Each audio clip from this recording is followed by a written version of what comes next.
করার জন্য সামনে অগ্রসর হয়েছে।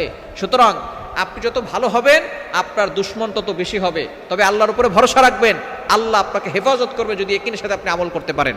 আপনি রাত 12টার পরে, রাতের বিশেষ করে শেষ অংশে আমলটা করার চেষ্টা করবেন। প্রথমে আপনি 3 বার দুরূদ শরীফ পড়বেন, তারপরে আল্লাহ তাআলার গুণবাচক নাম 2টা, এক নম্বর হচ্ছে ইয়া কাহ্হারু, আর একটা হচ্ছে ইয়া হাফিজু। ইয়া কাহ্হারু মানে হে সর্বশক্তিমান, আর একটা হচ্ছে ইয়া হাফিজু হে সংরক্ষণকারী। এই 2টা আল্লাহর নাম, আল হাফিজু আল কাহ্হারু। আপনি 2টা 21 বার করে পড়বেন। আল কাহ্হারু ইয়া কাহ্হারু, ইয়া কাহ্হারু 21 বার, ইয়া হাফিজু এটাও 21 বার। এই 2টা নাম 21 বার করে পড়ে এরপরে আপনি আবারও দুরূদ শরীফ করে আল্লাহর কাছে দোয়া করবেন।